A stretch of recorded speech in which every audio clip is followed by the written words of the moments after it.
Bora lá, pessoal, para a nossa aula de hoje. O assunto é movimento circular uniforme. Esta é a primeira parte da aula, tá? Onde nós vamos tratar da cinemática desse movimento. Bora lá, então. Bem, a primeira coisa que nós vamos aprender aqui sobre o MCU são suas principais características.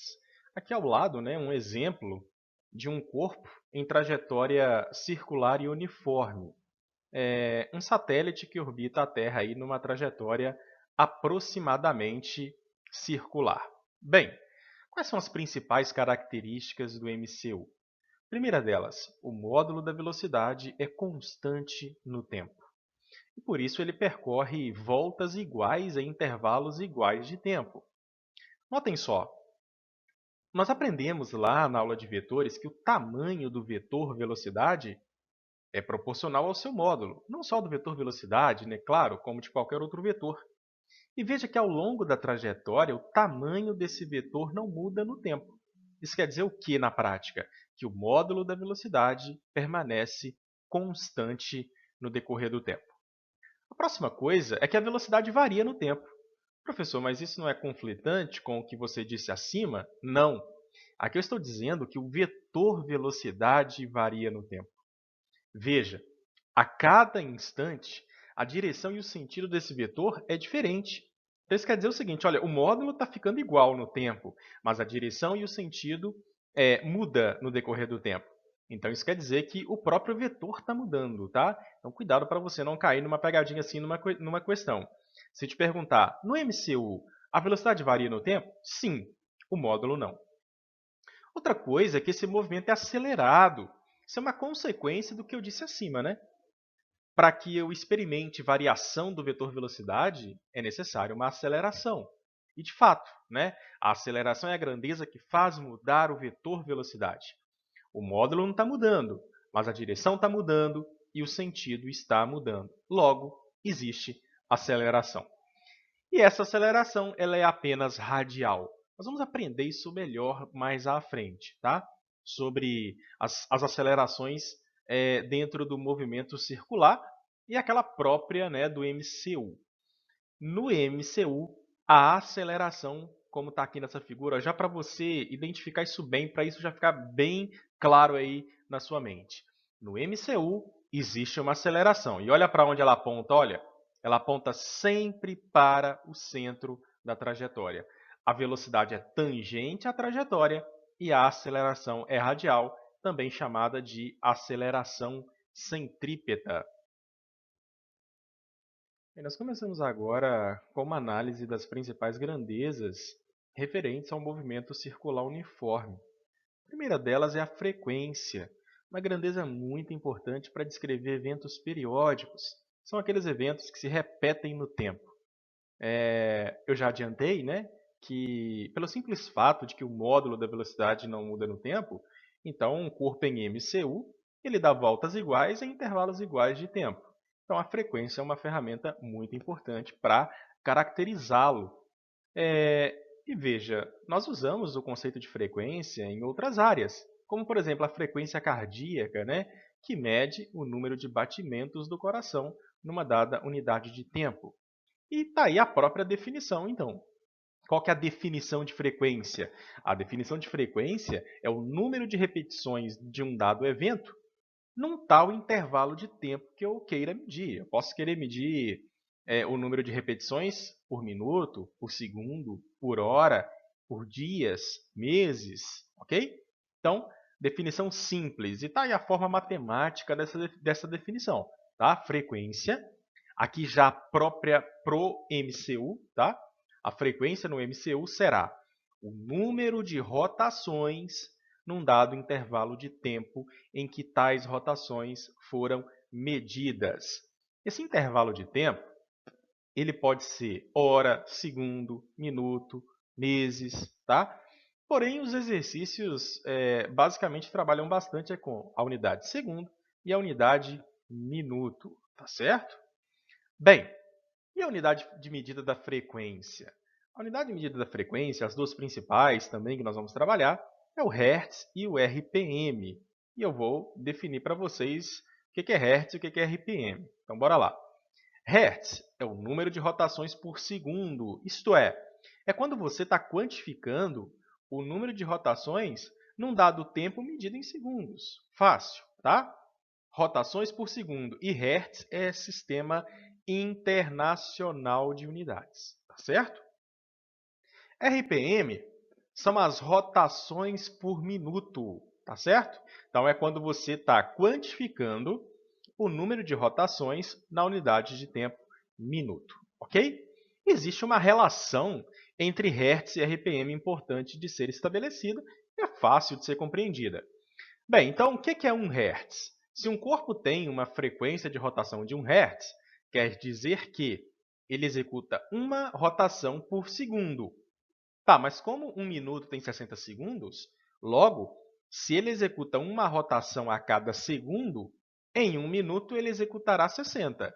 Então, 1 Hz equivale a 60 RPM. 2 Hz, o que é isso? Se eu te falar que um disco tem frequência de 2 Hz, isso quer dizer que são 2 rotações por segundo. Logo, são 120 por minuto.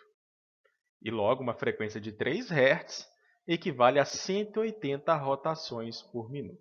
Aqui, então, é possível estabelecer uma relação geral de Hz para RPM. Olha, se eu quero ir de Hz para RPM, veja aqui no quadro acima, olha, o que nós fizemos? Multiplicamos por 60. E o caminho inverso? E se você quer ir de RPM para Hz? Então, você vai dividir por 60. Tá ok? Fácil. Lembrando que Hertz é a unidade do sistema internacional. Então, quando um problema te falar assim, olha, faça avaliações do movimento circular para mim, mas eu quero no sistema internacional de unidades. Então, a sua frequência estará em Hertz. Em problemas, por exemplo, da bicicleta, né, muito comum em MCU, normalmente o cara lá te dá as rotações em minuto e você tem que passar para Hertz. Então, essa informação aqui é bastante importante, ok? Outra grandeza importante para descrever eventos periódicos é o período. Bem, sua definição é bastante simples. Ele é o tempo de repetição de um tal evento periódico, ou aqui no nosso caso, o tempo de uma rotação. A sua definição matemática, o período é o intervalo de tempo para um tal número de rotações sobre o número dessas rotações. Veja como isso é bastante intuitivo. Imagine o seguinte exemplo. Um corpo executa 20 rotações em 60 segundos. Se ele executa 20 rotações em 60 segundos e você está querendo saber o tempo para uma rotação apenas, o que você faria? Você pegaria o intervalo de tempo total, isto é, os 60 segundos, e dividiria pelo número de rotações, 20. 60 sobre 20 dá 3. 3 o quê? 3 segundos. Ou seja, o tempo para uma rotação só foi de 3 segundos. A unidade de tempo pode ser segundo, pode ser minuto, tá certo? Segundo é o sistema internacional de unidades, pode ser hora também, tá certo? Mas veja, período é medida de tempo, portanto, eu posso medir em segundo, minuto, hora, como eu já adiantei aqui. E analisando a própria equação matemática, veja que a forma de calcular o período é inverso da forma de calcular a frequência. Frequência é número de rotações por intervalo de tempo. Portanto, frequência e período são grandezas inversamente proporcionais. E a correlação, então, entre as duas coisas é a frequência é o inverso do período ou o período é o inverso da frequência. E notem que se um corpo apresenta uma frequência alta, logo o seu período será pequeno, justamente porque são grandezas inversamente proporcionais. Entretanto, para estudarmos com clareza o movimento circular, é necessário definir uma nova grandeza, chamada velocidade angular, ou velocidade de giro, ou ainda rapidez de giro. Ela mede a taxa de variação angular no tempo, isto é, ela mede a rapidez com que um tal ângulo é descrito no tempo. Mas por que essa grandeza é importante? Vamos a um problema. Olha só, imaginemos que você amarre na ponta de um barbante uma pedra e coloque tal pedra em rotação, como mostrado na figura, em movimento circular uniforme. Se você marcar pontos diferentes nesse barbante, você vai perceber esta característica que está sendo apresentada aqui. Veja bem, se você marca pontos diferentes ao longo do barbante, quanto mais longe do centro de rotação, maior é a velocidade linear do corpo, ou velocidade tangencial. O que é isso, professor? Velocidade linear ou tangencial? É aquela velocidade medida ao longo do comprimento. É a rapidez com que um tal comprimento é descrito no tempo. Veja, quanto mais longe do centro de rotação, a distância percorrida por um corpo, né, para descrever o mesmo ângulo é cada vez maior. Logo, se todos esses pontos completam esse mesmo ângulo no mesmo tempo, esse ponto A, que está mais longe do centro, ele tem que estar mais rápido linearmente, né? Porque a distância que ele percorre é maior. Veja que o ponto D, por exemplo, para descrever o mesmo ângulo, ele tem que percorrer uma distância bem pequena. Então, a velocidade linear dele, ou tangencial, aquela, né, definida como distância sobre tempo, é menor. Então, esses pontos aqui eles apresentam velocidades tangenciais diferentes. Mas tem uma coisa em comum entre eles. Para um tal tempo, né? Quando o ponto A chega aqui, o ponto B também está chegando, o ponto C. Então, no mesmo tempo, eles descrevem o mesmo ângulo. Logo, a variação do ângulo no tempo para eles é igual. E é exatamente esta a definição da velocidade angular que nós vamos fazer. Então, presta atenção nessa figura aqui. Um dado corpo em rotação, ele descreve um tal comprimento num certo tempo. Entretanto, um ângulo também é descrito no tempo. Por isso, né, inclusive está aqui a definição do ângulo em radiano. Olha, todo movimento circular é definido para ângulo em rad. Como é que eu calculo o ângulo em radiano? O ângulo em radiano é o arco que é descrito dividido pelo raio daquele arco, tá certo? Então, θ em rad é S sobre R. Então, na prática, o que eu quero medir é a rapidez de rotação em função de θ, não em função de S. Tá? Porque em função de S a gente já sabe. Velocidade é a distância S pelo tempo. Essa é a tangencial. E a nova, a angular? Tá aí, olha. Velocidade angular, ômega, é o Δθ, ou seja, é a rapidez de variação de θ no tempo. Tá certo? Sua unidade no sistema internacional é o radiano por segundo, tá? Lembre-se que eu disse para vocês que todo movimento circular ele está estruturado com o ângulo medido em rad. Então, ômega é rad por segundo. Agora, existe uma maneira interessante de ampliarmos o conhecimento sobre tal velocidade angular. Veja bem, se o movimento é circular uniforme, se eu definir para uma volta, o que eu defino para uma vale para duas, vale para três voltas, né? Porque um corpo dá voltas iguais em intervalos iguais de tempo. Em uma volta, esse ângulo em rad é 2π, né? O equivalente a 360 graus. E qual que é o tempo de uma volta? Nós aprendemos que o período é o tempo de uma rotação, tá? Então, o tempo de uma volta no MCU é o próprio período. 2π sobre t é uma forma de calcular a tal velocidade angular. Mas olha, eu ainda posso escrever isso aqui dessa maneira, né? Não tem nenhum problema nisso aqui. 2π que multiplica 1 sobre t. Mas por que eu quis escrever dessa maneira? Para você ver uma forma bem interessante de escrever ômega. 1 sobre t é a frequência, né? Nós vimos lá atrás que período e frequência são inversamente proporcionais.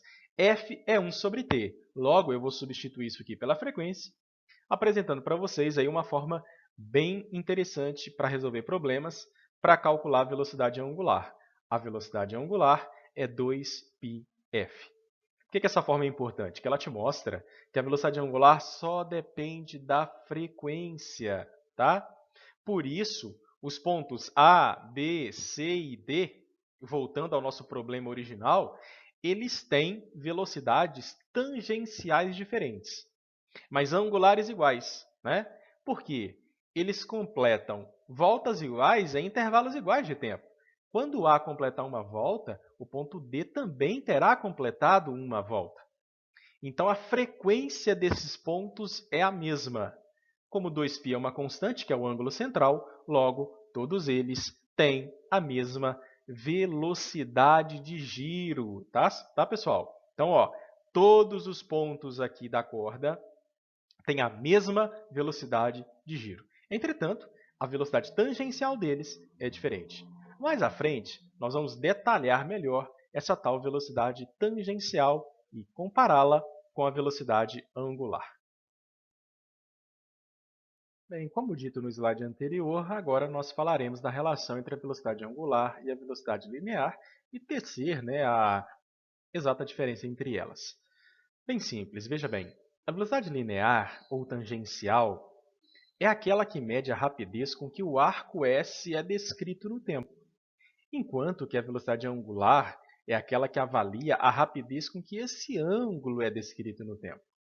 Nós vimos que, para um disco em rotação ou para uma corda em rotação, pontos mais afastados do centro têm velocidades lineares maiores, porque o S é maior, mas o ângulo não é maior. Veja, para os 4 pontos, θ é o mesmo, mas S é diferente. Então, esses pontos aqui eles apresentam velocidades lineares diferentes, mas angulares iguais.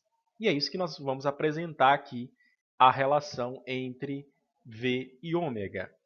Olha, a velocidade linear, qual que é a definição dela? Distância sobre tempo. E a distância aqui é s. Então, v tangencial ou linear é s sobre tempo. Tá, mas o que é s? Como é que eu calculo esse arco s em função de θ? Tá, professor, mas por que você quer fazer assim? Ora, eu estou querendo tecer a relação entre a grandeza linear s e a grandeza angular θ. E eu chego a tal relação partindo do ângulo em rádio, né? Lembra? Olha, lá na aula de matemática você aprende que o ângulo em radiano é S sobre R. É por isso que o movimento circular é todo definido em função do ângulo em rádio, porque é só assim que eu consigo relacionar a grandeza angular θ com a grandeza linear S. Então, ó, passo R multiplicando, S é R vezes θ. E aí eu vou substituir isso aqui em cima. Portanto, a velocidade linear ou tangencial é igual a r vezes θ sobre ΔT. Isso aqui pode ser reescrito da seguinte maneira, né? Não tem nenhum problema. V é igual a r que multiplica θ sobre ΔT. Mas você aprendeu que variação de ângulo no tempo é a própria velocidade angular, né? Dividir Δθ por ΔT. Portanto, V é igual a r vezes ômega. Esta é a principal relação do MCU. A velocidade linear é a angular multiplicada pelo raio. Tá certo, pessoal? Muito importante tal relação. E olha só, aplicando esta relação à nossa figura aqui, nós vamos aprender o seguinte. De fato, todos os 4 pontos apresentam a mesma velocidade angular, porque a frequência é a mesma, porque o período de rotação é o mesmo. Quando o ponto A chega aqui, o ponto B também está chegando. Então, o período de rotação é o mesmo, logo a frequência é a mesma. E você aprendeu que a velocidade angular depende só da frequência. Então, as velocidades angulares são iguais. Ou você poderia pensar de outra forma. Por que as velocidades angulares dos 4 pontos são iguais? Tá, porque eles descrevem o mesmo ângulo no mesmo tempo. Mas, como o ponto A é aquele de maior raio, logo a velocidade linear de A é a maior. Tá certo? Outro fato interessante de ser visualizado aqui é uma outra forma de escrever a velocidade linear. Veja bem, S para uma volta. O que é S de uma volta? Qual que é o comprimento ou perímetro da circunferência? 2πr. Coloquei no lugar de S. E o que é o tempo de uma volta? É o período. Então, está aqui, olha, uma maneira de você calcular a velocidade linear em função do período e do raio. Isso aqui você vai usar muito em eletromagnetismo, tá? Para o movimento circular de cargas, 2πr sobre t. Bem, mas eu posso reescrever isso, né? Não tem nenhum problema. 2πr que multiplica 1 sobre t. Mas o que é 1 sobre t que nós aprendemos? O inverso do período é a frequência. Portanto, está aqui uma expressão muito importante. A velocidade linear é 2πr vezes f. De novo, com ela, eu consigo explicar essa figura. Por que linearmente o ponto A está mais rápido que o ponto B? Angularmente, não, né? Nós já aprendemos que a rotação de giro dos quatro é a mesma. Mas, veja, a frequência dos quatro é a mesma. 2π é uma constante. Então, quem estará mais rápido linearmente? Aquele ponto de maior raio. Ok? Bem, pessoal, falemos agora das acelerações presentes no movimento circular. Neste e no próximo slide, eu falarei de forma geral de um tal movimento circular, não do MCU ainda, tá certo? E depois eu falarei exclusivamente do MCU. Aqui eu estou apresentando para vocês o chamado movimento circular acelerado. É aquele em que, a cada instante, o módulo da velocidade é cada vez maior. Tá? Então, veja bem, olha, no instante 1, está aqui o vetor velocidade sempre tangente à trajetória. Lá no instante 2, veja, o tamanho do vetor é maior, indicando que o módulo está aumentando. Depois, o vetor é ainda maior, indicando que o módulo continua a aumentar. O que explica aumento no módulo da velocidade? Uma aceleração que atua ao longo desta direção e sentido. A aceleração tangencial, como o próprio nome sugere, é aquela que também é tangente à trajetória. Então, o que você tem que aprender aqui? Se um corpo está em movimento circular e o módulo da velocidade dele está aumentando, isso quer dizer que existe uma aceleração tangente à trajetória e no mesmo sentido da velocidade, o que explicaria aumento no módulo. Professor, como é que eu calculo essa tal aceleração tangencial? É a variação do módulo da velocidade no tempo. Então, é ΔV sobre ΔT, tá certo? A unidade disso no sistema internacional continua sendo metros por segundo ao quadrado, tá bom? Então, a aceleração, repetindo, a aceleração tangencial é aquela que atua ao longo da direção do movimento. E se o módulo está aumentando, não só ao longo da direção, mas também no mesmo sentido. Esta aceleração aqui, a centrípeta, ela aparece em qualquer movimento circular, tá, pessoal? Não existe movimento circular sem uma aceleração centrípeta, isto é, sem uma aceleração que aponta para o centro da trajetória. Vou repetir, não existe movimento circular sem uma aceleração que aponte para o centro da trajetória, a chamada aceleração centrípeta, tá certo? E ela é calculada por v² sobre r. No movimento circular acelerado, ela também vai aumentar com o tempo, porque o módulo da velocidade está aumentando. No ensino médio não é comum a gente fazer a demonstração desta equação, porque é um pouco complexo, tá bom? Professor, e a unidade disso aqui? A mesma unidade disso aqui. Qual que é a unidade de aceleração no SI? Metros por segundo ao quadrado, ou centímetros por segundo ao quadrado, enfim, ok? Sem problemas no quesito unidade aqui. Então, a tangencial é ΔV por ΔT e a centrípeta é v² sobre r. Lembrando, se é circular, sempre a centrípeta é diferente de zero. Se é tangencial, aliás, se é circular acelerado, tem tangencial. Portanto, o corpo apresenta uma aceleração resultante, né? Que seria a soma vetorial disso mais isso. Ok? Agora, falando do movimento circular retardado, né? Que é aquele movimento circular freando. Como, por exemplo, quando você desliga um ventilador, né? A hélice dele vai parando com o tempo. Então, está aqui, olha, o movimento circular retardado. Primeiro, por que tem aceleração centrípeta? Porque é circular. E por que tem uma tangencial oposta ao sentido do vetor velocidade? Porque o módulo da velocidade diminui no tempo. Veja só, v1 é maior que v2, que por sua vez é maior que v3. O módulo da velocidade está diminuindo no tempo. Como é que eu explico isso? Tem que existir uma aceleração tangencial, isto é, ao longo da direção da velocidade, na mesma direção da velocidade, porém em sentido contrário.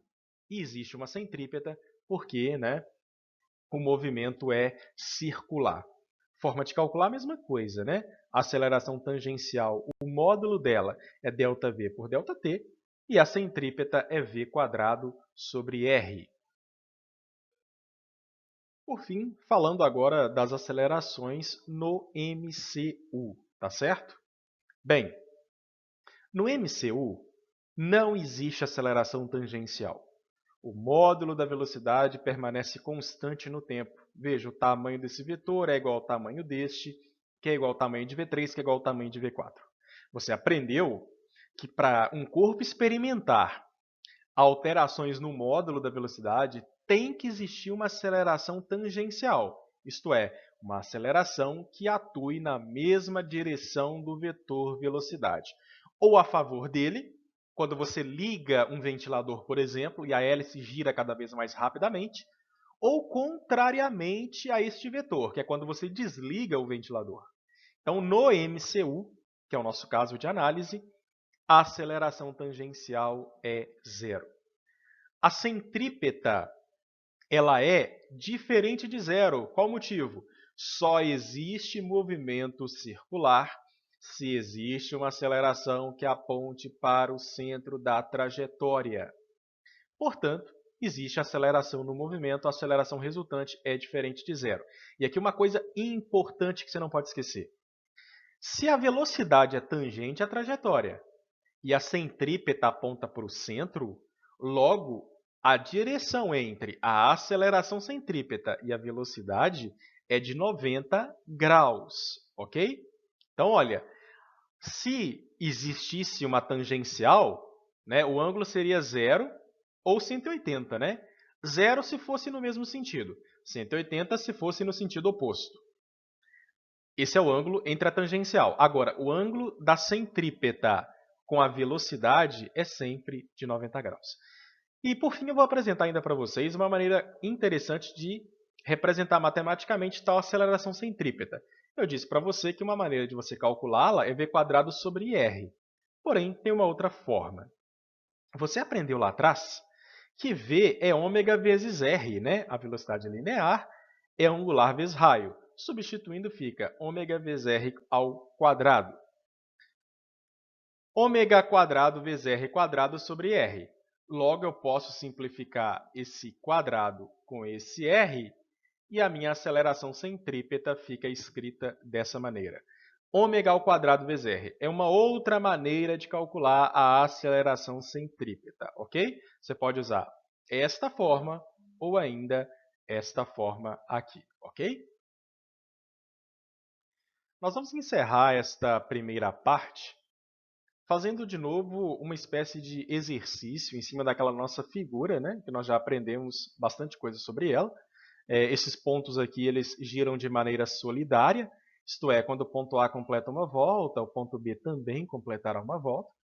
Eles estão em movimento circular e uniforme, e você aprendeu, por exemplo, que quanto mais longe do centro, maior a velocidade linear. Entretanto, a angular dos quatro é a mesma, porque eles descrevem o mesmo ângulo no mesmo intervalo de tempo, tá certo?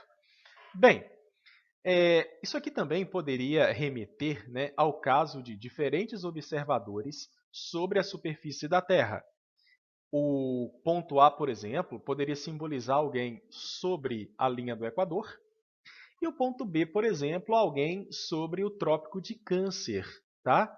Veja que alguém lá no Trópico de Câncer gira num raio de rotação menor do que alguém que está lá no Equador, onde o raio de rotação seria maior.